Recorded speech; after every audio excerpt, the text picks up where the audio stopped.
Good morning, सुप्रभात, तत् श्री अकाल। मैं आपका दोस्त अमित तोमर आज आपके सामने फिर हाजिर हूँ लेके कुछ ताज़ा तरीन सवाल जो बने हैं कल रात तक की सुर्खियों से। आज तारीख है 17 जुलाई 2020। दैनिक समसामयिक की सभी प्रतियोगी परीक्षाओं के लिए, चाहे आप Delhi police, UP police, SSC, चाहे कोई भी एग्ज़ाम की तैयारी कर रहे हो जिसमें करंट अफेयर आता है, तो आप सही जगह पर हैं। आज का सेशन स्टार्ट करने से पहले लेते हैं आज का कुछ मोटिवेशन पंक्तियाँ जो इस तरह से हैं। जीत की खातिर बस जुनून चाहिए, जिसमें उबाल हो ऐसा खून चाहिए, यह आसमां भी आएगा ज़मीन पर, बस इरादों में जीत की गूंज चाहिए। इन पंक्तियों पर विचार कीजिएगा, सोचिएगा। चलिए बढ़ते हैं आज के सेशन की ओर। दोस्तों, आज का पहला सवाल है, हाल ही में किस देश ने हांगकांग को दिए गए विशेष दर्जे को समाप्त किया है? Option A Bharat, option B America, option C Japan या ऑप्शन डी रूस। तो दोस्तों, यहाँ आपका जो सही आंसर होगा ऑप्शन बी अमेरिका। यानी हाल ही में अमेरिका ने हांगकांग को जो विशेष दर्जा दिया था उसे समाप्त किया गया। यानी दोस्तों, ये विशेष दर्जा क्या था? दोस्तों, विशेष दर्जा ये था कि 1992 में एक एक्ट पारित हुआ जिसे अमेरिका ने पारित किया, जिसे कहा जाता है हांगकांग पॉलिसी एक्ट, जो अमेरिका ने पास किया, जो अमेरिका ने पारित किया। ठीक है, इस एक्ट के तहत क्या था कि जो अमेरिका है वो हांगकांग के साथ व्यापार जो ट्रेड करेगा उसमें कोई टैक्स नहीं होगा, ना ही अमेरिका टैक्स देगा ना लेगा, ऐसे ही सेम हांगकांग से। लेकिन ये जो एक्ट था, इस दर्जे को, जो विशेष देश का दर्जा मिला था हांगकांग को, उसे अमेरिका ने समाप्त कर दिया है चीन के दबाव के चलते। जो चीन हांगकांग पे दबाव बना रहा है उसके चलते। ठीक है, चलिए आगे बढ़ते हैं अगले प्रश्न की तरफ।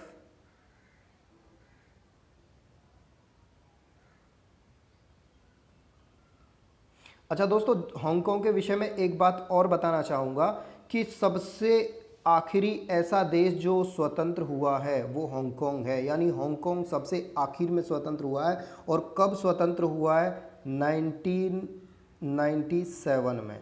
1997 में हांगकांग स्वतंत्र हुआ है। इससे पहले यहाँ पे शासन था ब्रिटिश के लोगों का, यानी ब्रिटेन के लोगों का शासन था, एक तरह से अंग्रेजों का शासन था यहाँ पे। ठीक है, चलिए बढ़ते हैं अगले प्रश्न की तरफ।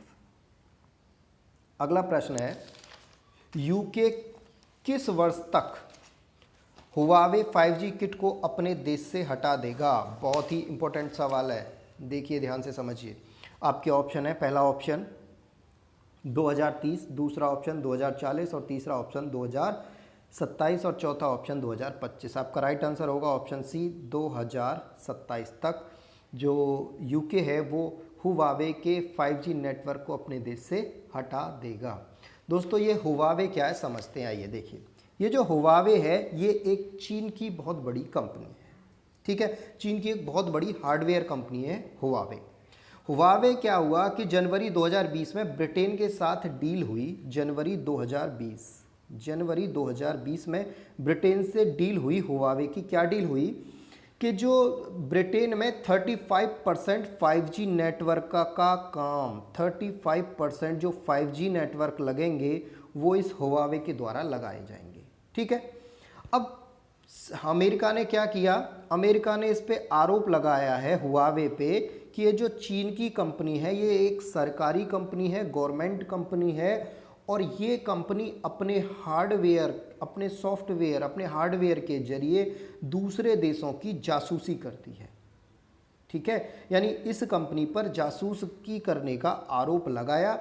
इसके चलते, अमेरिका के दबाव के चलते यूके ने इस कंपनी को अपने यहाँ से बैन कर दिया है और कहा है कि दिसंबर 2020 के बाद कोई भी सामान यूके में इस कंपनी का नहीं आएगा, और 2027 के बाद जो भी है यहाँ पे जितने भी टावर लगे हुए हैं 5G वो हटा दिए जाएंगे। अब ये कंपनी करती क्या है, ये कंपनी भैया सबसे सस्ते दामों पर 5G उपलब्ध कराती है। 5G सबसे सस्ते दामों पर उपलब्ध कराती है। क्लियर। अच्छा, मैं आपको एक और चीज़ यहाँ बताना चाहूँगा कि जो हमारी 4G अभी जो चल रहा है, 4G 2008 में आया था, और जो अभी जो 4G चल रहा है उसकी जो स्पीड आती है वो आती है 1 Gbps, 1 Gbps की।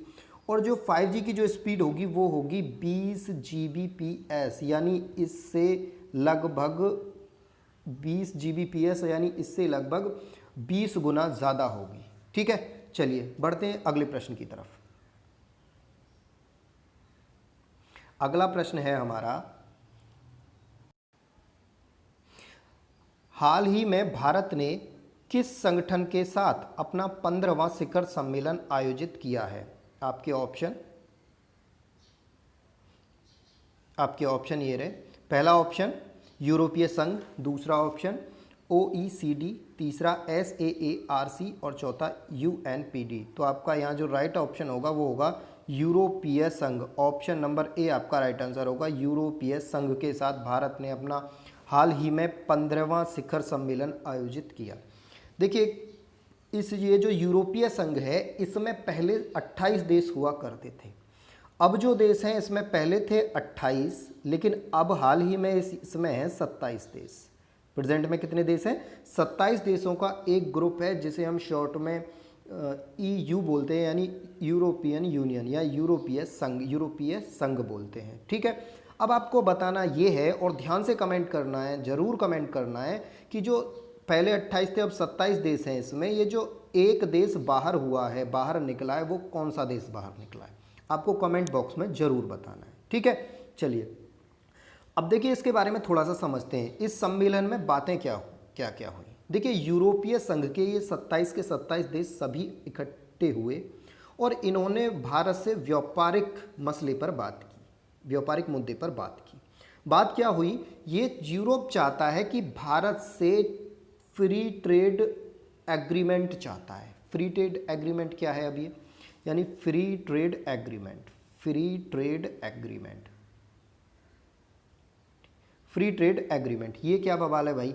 भाई फ्री ट्रेड एग्रीमेंट होता है कि अगर हम अपना कोई सामान यूरोप में बेचें तो उस पर कोई टैक्स ना लगे, और यूरोप वाले अपना कोई सामान यहाँ बेचें तो उस पर कोई टैक्स ना लगे।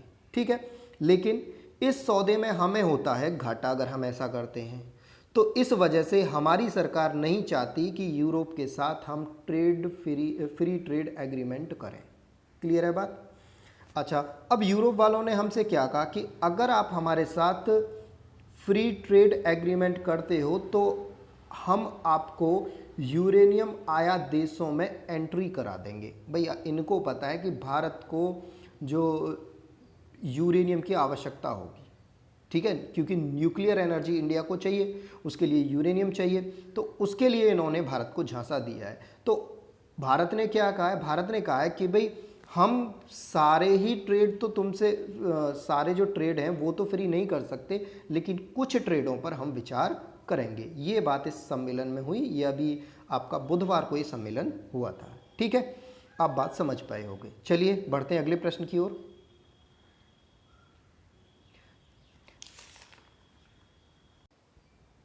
भारत का पहला स्वदेशी pneumonia conjugate vaccine pneumococcal polysaccharide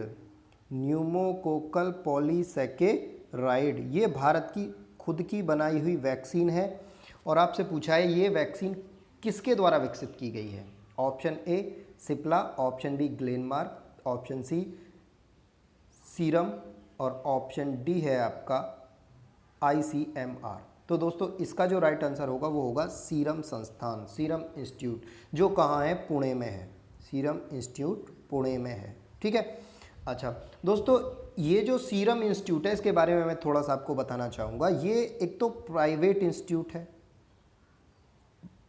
institute है और उसके साथ साथ इस इंस्टीट्यूट को मान्यता मिली हुई है किसके द्वारा? WHO द्वारा, यानी वर्ल्ड हेल्थ ऑर्गेनाइजेशन के द्वारा। क्या मान्यता मिली है? कि ये दुनिया के 170 देशों में अपनी दवाएं बेच सकते हैं। ठीक है, ये इसे मान्यता मिली हुई है। इसका जो स्थापना की इसकी वो की थी साइरस पुणेवाला ने, और वर्तमान में उनके जो पुत्र हैं इसके प्रेसिडेंट हैं जिनका नाम है आधार पुणेवाला। ठीक है, इसके बारे में मैं बता दूं कि ये दुनिया का सबसे ज़्यादा वैक्सीन बनाने वाली कंपनी है, बनाने वाला संस्थान है। दुनिया में सबसे ज़्यादा वैक्सीन बनाता है और सबसे कम दामों पर बेचता है। हाल ही में इसने न्यूमोनिया के लिए एक ट्रायल किया, एक वैक्सीन बनाई है जिसका नाम है न्यूमोकोकल पॉलीसेकेराइड वैक्सीन। ये जो वैक्सीन है इसका जो इन्होंने फर्स्ट ट्रायल किया वो 2013 में किया था, और जो लास्ट ट्रायल किया, जो फाइनल ट्रायल किया वो अक्टूबर 2019 में किया। ठीक है दोस्तों, तो ये थी इसके बारे में जानकारी, यानी सीरम संस्थान इस सवाल का राइट आंसर होगा। चलते हैं अगले प्रश्न की ओर।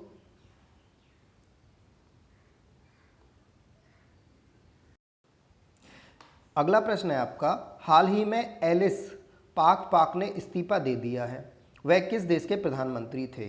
ऑप्शन ए तुर्की, option B Armenia, option C Tajikistan और ऑप्शन डी ट्यूनिसिया। तो आपका राइट आंसर होगा यहाँ पे option number D Tunisia. Clear है? चलिए बढ़ते हैं अगले प्रश्न की ओर। अगला प्रश्न है आपका, हाल ही में भारत का पहला केबल रेल पुल अंजी खड्ड पुल बनाया गया है, यह किन स्थानों को जोड़ता है? ऑप्शन ए जोधपुर और भीलवाड़ा, ऑप्शन बी उत्तेसर और सतलाना, ऑप्शन सी कटरा और रियासी, ऑप्शन डी अमृतसर और मनसा। तो आपका जो राइट आंसर होगा वो होगा ऑप्शन नंबर सी कटरा और रियासी। ठीक है दोस्तों ये जो पुल है भारत का पहला केबल रेल पुल है जो चिनाब नदी पर बना है। देखिए आपने केबल पुल पहले बहुत देखे होंगे, हरिद्वार में भी बना हुआ है, जयपुर में बना हुआ है, बहुत दिन अभी यहाँ पे आपका दिल्ली में बना हुआ है, सिग्नेचर ब्रिज के नाम से आप जानते हो। लेकिन ये अब मैं कह रहा हूँ कि ये भारत का पहला केबल पुल है, लेकिन दोस्तों वो रोड है, ये रेल पुल है, यहाँ से रेल गुजरेगी। ठीक है, तो ये बात आपको याद रखनी है। और ये जिस नदी पे बना हुआ है उस नदी का नाम है चिनाब नदी। ठीक है, चिनाब नदी पे चिनाब नदी के ऊपर बना हुआ है। इसकी जो ऊंचाई है, हाइट, वो है 331 मीटर। 331 मीटर ऊंचाई का ये पुल है। क्लियर है? चलिए अच्छा एक और चीज़ मैं आपको बता दूं, ये जो पुल पड़ता है ये उस लाइन पे पड़ता है, ऊधमपुर बारामूला श्रीनगर रेल लाइन पे पड़ता है। और इस पुल का जो निर्माण कर रहा है, ये दोस्तों इंपॉर्टेंट क्वेश्चन है, ये क्वेश्चन आपसे एग्जाम में पूछा जा सकता है कि जो हाल ही में बना रेलवे पुल है, केबल रेलवे पुल है, उस पुल का निर्माण कौन कर रहा है? तो कोंकण रेलवे इस पुल का निर्माण कर रहा है। ठीक है, चलिए अच्छा एक प्रश्न आपसे यहाँ पूछा जाएगा, ये पुल बना कहाँ है? जम्मू कश्मीर में बना हुआ है। जम्मू कश्मीर क्या है? यूनियन टेरिटरी बन गया है, यानी संघ शासित क्षेत्र राज्य बन गया है। तो आपको बताना ये है कि भारत में अब प्रेजेंट में कितने यूनियन टेरिटरी हैं। क्लियर है? आपके लिए क्वेश्चन है, आप कमेंट बॉक्स में ज़रूर बताइएगा। क्लियर? चलिए बढ़ते हैं हम अगले प्रश्न की तरफ। अगला प्रश्न है आपका, हाल ही में भारत का पहला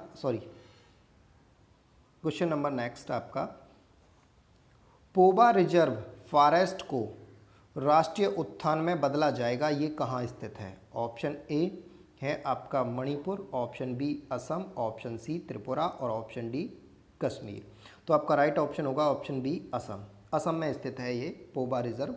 दोस्तों असम के बारे में मैं थोड़ा यहाँ आपको बताना चाहूँगा कि ये जो पोबा रिवर है वो असम के धेमाजी डिस्ट्रिक्ट में स्थित है। असम के धेमाजी डिस्ट्रिक्ट में स्थित है। ठीक है, और असम के बारे में आपको बता दूं कि असम में ही सबसे पहले एनआरसी जो किया गया वो सबसे पहले असम में किया गया, इसलिए असम चर्चा में रहा। और असम में आप जानते हो ब्रह्मपुत्र नदी में सबसे बड़ा नदी द्वीप है, आपको पता होगा, अगर नहीं पता तो लिख लो। सबसे बड़ा नदी द्वीप है माजुली नदी द्वीप, जो ब्रह्मपुत्र में है असम में, माजुली नदी द्वीप। ठीक है, और असम में क्या हुआ कि अभी कोरोना के चलते असम सरकार ने एक घोषणा की थी कि यदि कोई 50 करोड़ से नीचे वाला का कोई भी अगर असम में कोई व्यापार करना चाहता है तो वो कर सकता है, उसके लिए कोई टैक्स देना नहीं होगा। ठीक है, लेकिन वहाँ की जनता ने इसका विरोध किया तो वो उसे वहाँ की सरकार ने वापस लिया। चलिए आगे बढ़ते हैं अगले सवाल की ओर। अगला सवाल है हमारा, आईआईटी दिल्ली द्वारा विकसित सबसे सस्ती कोरोना परीक्षण किट का नाम क्या है? ये देखिए हमारे लिए गर्व की बात है कि आईआईटी ने सबसे सस्ती किट बनाई है कोरोना टेस्ट के लिए, और इसका नाम है ऑप्शन ए कोरोश्योर, ऑप्शन बी स्वासनिल, ऑप्शन सी कोरोका और ऑप्शन डी कैनेल। तो ऑप्शन ए आपका सही आंसर होगा कोरोश्योर। ठीक है, ये जो किट है सिर्फ इसकी कीमत है 399 रुपीज़ ओनली।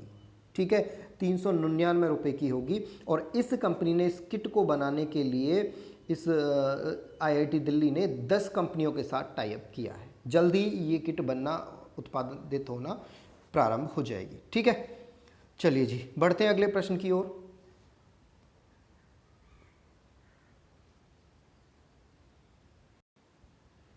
किसे USIBC ग्लोबल लीडरशिप अवार्ड 2020 से सम्मानित किया गया है? एन चंद्रशेखरन और जिम टैकलेट, सुरेश आहूजा और एंड्रयू मिशेल, अंकिता जायसवाल और लैरी पेज, या इनमें से कोई नहीं। तो दोस्तों यहाँ आपका जो राइट आंसर होगा वो होगा option number A, N Chandrasekaran और जिम टैकलेट। दोस्तों अगर एन चंद्रशेखरन की बात करूँ तो ये टाटा ग्रुप के चेयरमैन हैं एन चंद्रशेखरन। ठीक है, अच्छा एक चीज़, USIBC क्या है? USIBC को मैं आपको बता दूं, USIBC मतलब है US आप समझ गए होंगे, India, US India business council.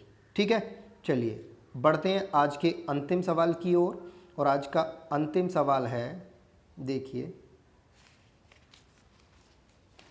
किन संस्थान ने अपने 39वें स्थापना दिवस पर डिजिटल चौपाल का आयोजन किया है?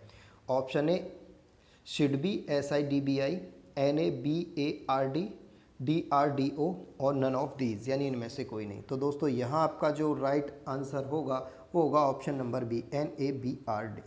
ठीक है, ऑप्शन नंबर बी आपका राइट आंसर होगा। दोस्तों NABARD की फुल फॉर्म अगर की मैं बात करूँ तो इसकी फुल फॉर्म होगी national bank for agriculture and rural development.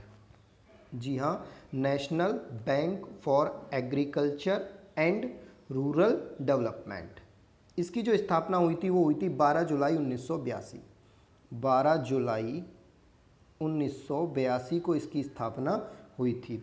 इसके जो वर्तमान में चेयरमैन हैं उनका नाम है चिंटाला गोविंद रजुला। चिंटाला गोविंद रजुला, चिंटाला गोविंद रजुला। ठीक है, इसका जो हेडक्वार्टर है वो मुंबई में है। और ये है क्या दोस्तों, मैं आपको समझाता हूँ। ये क्या है कि इन्होंने ये एग्रीकल्चर से संबंधित है, और इन्होंने एक ऐप बनाया था जिसके वीडियो कॉन्फ्रेंसिंग के जरिए किसानों से उनकी फसलों के बारे में जानकारी ली गई थी। ठीक है, चलिए आज की इम्पोर्टेंट बुक की बात करते हैं। तो आज की पहली इम्पोर्टेंट बुक है आपका वर्ड्स फ्रॉम माई विंडो, जो लिखी गई है रस्किन बॉन्ड के द्वारा। इम्पोर्टेंट किताब है, बहुत चर्चाओं में रही है। और दूसरी है रावण, जो लिखी गई है अमीश के द्वारा। ठीक है, ये 2 बुक आज की थी। तो दोस्तों उम्मीद करता हूँ ये सेशन आपको पसंद आया होगा। और दोस्तों इस सेशन की जो इम्पोर्टेंस है वो आपको तब पता चलेगी जब आप एग्ज़ाम में बैठोगे कि कितने क्वेश्चन यहाँ से आपके एग्ज़ाम में आए हैं। ठीक है, चलिए ज़्यादा से ज़्यादा इसे अपने दोस्तों के साथ शेयर करिए। मिलते हैं कल इसी समय, तब तक के लिए बाय बाय।